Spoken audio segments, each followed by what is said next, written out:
pensando na tua obra, acho que tem vários, ou é uma frequência, aparecer a leitura, aparecer o leitor, quase todas elas têm essa, né, essa situação, né, de uma maneira, às vezes, muito significativa, até para a condução da própria história. Eu fico pensando no Dois Irmãos, a questão toda do Halim com a leitura dos zagais, né? Então, pensei aqui, vou separar também mais alguns trechos dos Dois Irmãos. Então, tem dois momentos. Antenor Laval trazia-lhe livros e o convidava a ler poemas na pensão onde morava. Admirava a entonação da voz de Omar, que depois de recitar um poema do amigo, dizia: esta é a voz do teu único leitor. Os dois demoravam em casa. O caçula esvaziava a bolsa da mãe e arrastava Laval para a calçada do Café Mocambo, por onde passavam veteranas e calouras do Liceu Rui Barbosa. Num conto, Os Dois Poetas na Província, da Cidade Ilhada, também tem um outro personagem, professor e apaixonado, admirador e tudo mais que a gente pode pensar da França e de Paris, né? Zéfiro, e tem uma situação que é a seguinte: Zéfiro começou a recitar poemas franceses, primeiro Lamartine, depois Victor Hugo, por fim Baudelaire. Repetiu com uma voz pastosa nomes de ruas de Saint-Germain, do Marais e dos arredores da Bastilha. Essa prova de lucidez lhe deu um pouco de ânimo. Quando se cansou, os olhos vermelhos e aguados fixaram-se no mapa da cidade que sempre sonhou conhecer. Agora era tarde demais. Bocejou, a cabeça oscilou e estalou no encosto. Então, para mim, fica pensando que teriam, óbvio, outros. Uma curiosidade minha: você lê as tuas obras em voz alta quando você escreve? Uma pergunta. E aí, o que você acha realmente no mundo de hoje? Qual o papel que a leitura pode ter na vida das pessoas? E como você vê o papel do leitor hoje em dia? É possível formar um leitor? Você que foi professor ainda. Não sei nem por onde eu começo a responder, porque nos livros, nos romances e contos, há vários poetas e artistas, o Arana, nos Senhores do Norte. Esse romance que eu estou tentando terminar é narrado por uma mulher, por uma tradutora.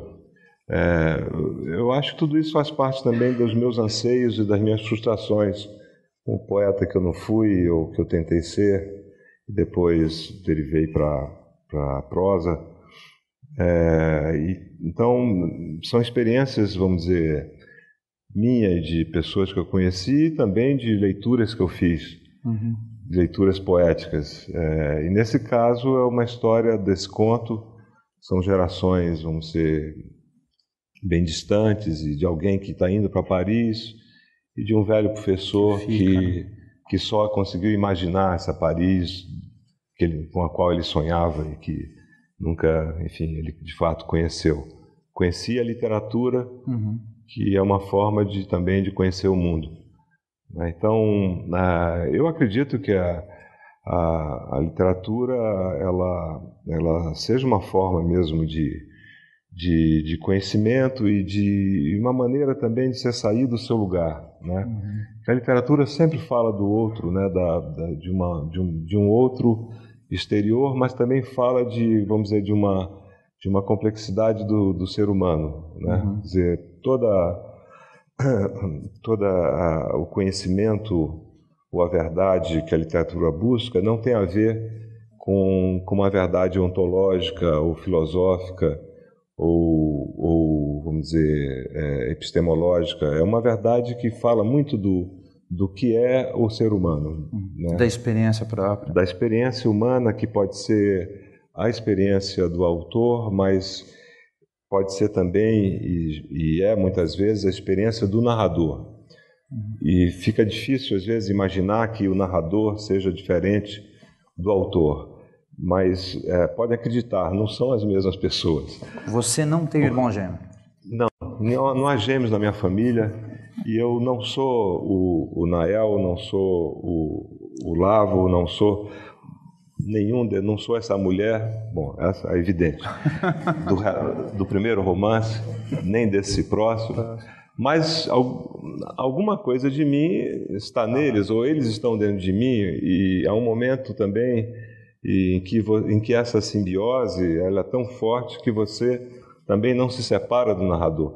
Essa é a pergunta eterna da literatura e é uma pergunta sem resposta, porque não adianta você buscar separar, que nem o Encontro das Águas na minha cidade, o Rio Solimões com o Rio Negro, que eles se encontram, mas continuam separados. Quer dizer, você não sabe até que ponto a experiência do narrador ou dos personagens é a experiência do autor. Há, vamos dizer, dosagens, às vezes é uma experiência maior ou menor que você transforma em linguagem, mas na medida que você transforma em linguagem, você já está criando, vamos dizer, inventando uma outra coisa e dando possibilidades a vários tipos de leitura, que é o que sempre acontece com os leitores. Então, a pergunta eterna, sem resposta, você é o Nael, você é essa narradora do relato. Nossa, quantas vezes já me perguntaram. E há pessoas de caráter duvidoso nos meus romances. E, claro, esse Arana é um artista, é um impostor, é um regionalista, um cara que só pensa nos valores da terra. Ele é, vamos dizer, uma espécie de guru do mundo e, no entanto, será que eu tenho essa coisa má dentro de mim? Deve ter, porque eu não me irrito com quase mais nada, quer dizer, também não me revolto mais com muitas coisas, não tenho, vamos dizer, grandes arroubos. Acho que todo o meu lado obscuro vai para meus personagens. É melhor resolver esse problema assim, transferindo. Uma terapia. E até de uma forma freudiana, uma transferência mesmo. Transferência. E como eu não faço análise, e a última vez que eu fiz, há mais de 30 anos, a analista me disse, olha, vai escrever, porque tudo que você fala é uma invenção. Eu estou percebendo que você constrói coisas que... E eu estava falando a verdade, ela achando que eu estava mentindo. Então, foi uma experiência um pouco traumática, porque eu queria dizer uma verdade que ela achava que era uma mentira. E depois eu, de fato, fui escrever seguindo o conselho dessa freudiana empedernida.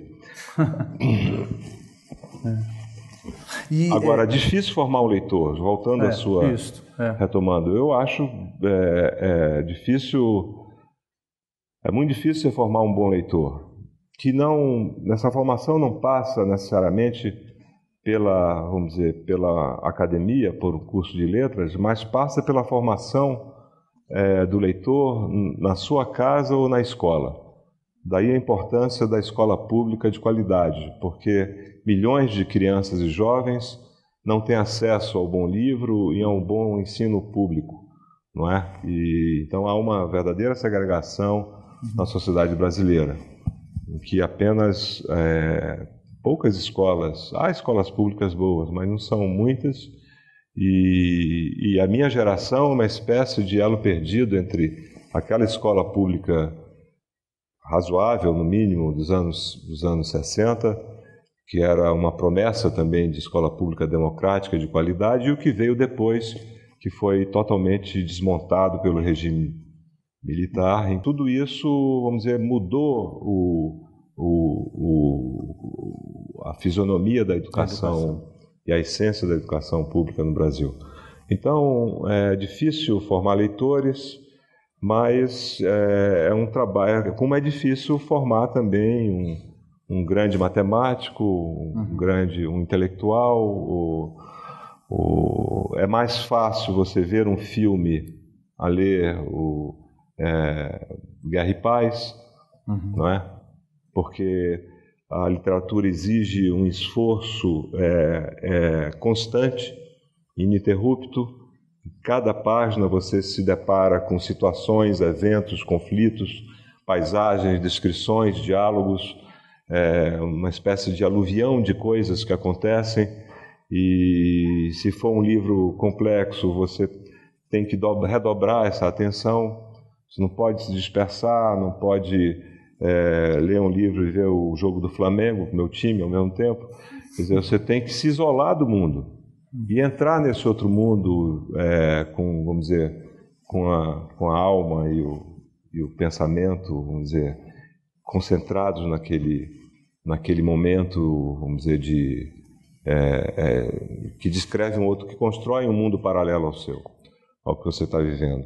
E isso é difícil você ler vamos dizer, uma novela, um romance, um conto e perceber todas as implicações sociais, históricas e simbólicas que estão lá, né? Então, essa é a diferença de um leitor, vamos dizer, ingênuo, que acredita em tudo, né? Que acredita até que os personagens e os narradores são mero reflexo do autor, ou quando não são o próprio autor, e aquele leitor mais, vamos dizer, muito mais arguto e às vezes tenebroso, né? Porque desconfia de tudo e acha que tudo isso é uma construção artificial, que não há nenhum momento de emoção do escritor quando ele está escrevendo, e que tenta desconstruir vamos dizer, essa arquitetura que foi elaborada de uma forma pensada, refletida,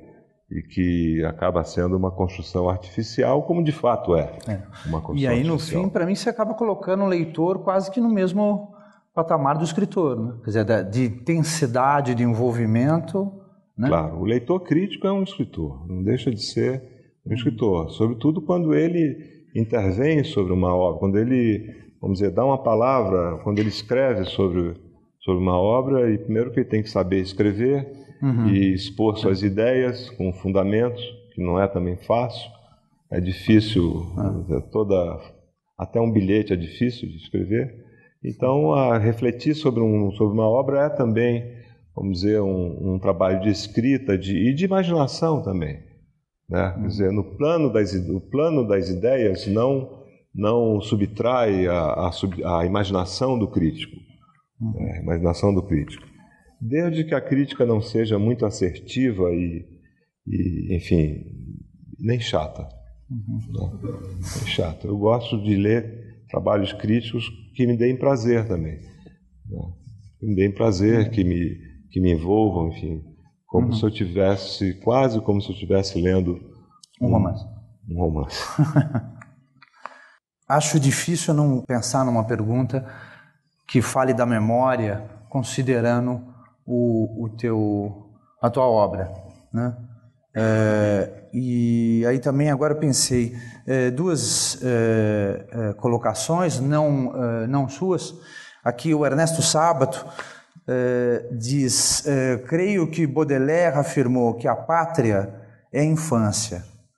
Parece-me difícil escrever algo profundo que não esteja ligado de maneira aberta ou emaranhada à infância. Pensando na tua obra, que pelo menos eu considero que a memória é um elemento fundamental, você concorda com ele, com Baudelaire e com o Sábato, nessa relação intensa entre infância, memória e literatura? Eu concordo com tudo que o Baudelaire escreveu. Absolutamente tudo. Um dos meus autores quase um dos mais preferidos, e eu acho que todos que escrevem literatura, os poetas frustrados como eu, acabam copiando alguma coisa do Baudelaire, e tem alguma coisa que eu copiei e esqueci até de citar.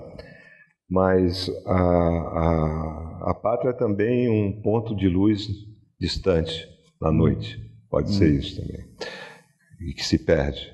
A gente, às vezes, perde a pátria, os expatriados, os exilados, sabem que a única maneira de voltar à pátria é pelo caminho da memória. Esse é o único caminho. Como eu estou escrevendo sobre o exílio, e eu vi muitos exilados dizerem isso, o único modo de eu voltar para o meu país, e no caso era a Argentina, era o Brasil, era o Uruguai, era a Nicarágua, era Cuba, né? É através da memória. O tema desse livro que você está escrevendo é o exílio. Por isso que o título é O Lugar Mais Sombrio. E o lugar mais sombrio é, vamos dizer, essa ruptura com o passado. Eu acho que nos meus romances, se há um centro mais ou menos, um eixo mais ou menos secreto que se desvela para o leitor em algum momento, que o leitor sempre vai em busca do que está por trás da superfície daquilo que ele está lendo, é a memória. Né? No fundo, é esse movimento da memória e daquilo também que não foi possível dizer, porque nem tudo é possível ser contado, né? Mas o que pode ser contado é também um trabalho, vamos dizer, da memória e da imaginação. Então, a grande literatura trabalha com isso, pelo menos dos meus ídolos literários. O Grande Sertão Veredas é um grande trabalho da memória, do velho jagunço, que rememora a sua vida pregressa, suas histórias proibidas e transgressoras de amor, as batalhas, né, toda a vida no centro-norte de Minas durante algumas décadas. Toda a obra de Proust vai no sentido de reconstruir pela memória inventiva o passado, né, da família, dos personagens, né? Enfim, qualquer grande obra tem vamos dizer, tem a memória como uma espécie de quase irmã siamesa da imaginação, né? Por isso que eu ia falar. Desculpa. Você falou memória e imaginação, né? Tem um físico americano que disse: lembranças de 60 anos são totalmente não confiáveis. Sei que muitas vezes não apenas me esqueço de coisas, mas lembro-me muito vividamente de coisas que nunca aconteceram. E aí para mim entra esse possível diálogo, né? Mas esse físico ele plagiou a Clarice Lispector, porque ela disse exatamente a mesma coisa. Só que faz tempo. Então, faz muito tempo. Então, ele não sei se leu, acho que não. Porque... Ele está velhinho. Assim. Então, acho que se comunicaram por ondas invisíveis. O fato é que a Clarice disse isso, que é só possível lembrar daquilo que não existiu. Eu acho que é uma boa definição também para transformar a memória vamos dizer, numa espécie de fantasia, num recurso da imaginação. Né? Porque esses limites entre memória, depois de um longo tempo, e isso é verdade, quando eu escrevi o relato, eu já comecei a escrever aos 32 anos, e na verdade eu estava escrevendo sobre muitas coisas que eu já tinha esquecido da minha infância, ou das vozes dos mais velhos que tinham contado para mim, né, quando eu era muito jovem. E quanto mais eu esquecia, mais eu escrevia. De modo que as lembranças muito pontuais, elas podem servir para um diário ou para uma espécie de autobiografia mascarada, né? Mas o bom mesmo é quando você esquece, ou quando você puxa uma cena que se transforma em muitas outras, um carrossel de situações e eventos imaginados. E basicamente tudo que eu escrevi foi feito mais ou menos assim, né? Quer dizer, sem estabelecer uma fronteira muito rígida entre memória e imaginação. Né? Quer dizer, talvez o outro nome da memória seja imaginação. Mas há vários ensaios teóricos sobre isso, né? Sobre relação, né? Essas relações e diferenças. Mas se eu for pensar em tudo isso, eu acabo não escrevendo nada e a melhor coisa é você, de fato, saber que o momento da escrita, em que há essa, vamos dizer, esse momento catártico, que é também um momento de revelação, é muito parecido com aquilo que o Manuel Bandeira chamava de alumbramento, que é uma definição belíssima para a iluminação súbita. A poesia acontece quando há um momento do alumbramento, que é uma linda palavra que tem a ver com a luz, né? Do alumbrar, né? Da luz e da revelação, de alguma coisa que também é inexplicável, que surge de uma forma inesperada e muitas vezes inexplicável, que você pode dar o nome de inspiração, embora a inspiração também seja vamos dizer, um trabalho vamos dizer, com a linguagem, né? Quer dizer, as coisas não caem do céu, como dizia o Conrad, né? Quer dizer, as histórias, a experiência é humana e está sempre muito próximo da gente, né? Daquilo que nós vivenciamos e sonhamos e vemos e observamos. Daí a facilidade também de confundir a autobiografia com a criação, né? Sim, porque eu não acredito em autobiografia. Né? Eu acho que há mentiras disseminadas em toda a autobiografia. Né? E como há verdades disseminadas no romance. No romance, na ficção. Né? Né? Então, qual é a dose de verdade e de mentira numa e noutra? Ninguém pode dizer.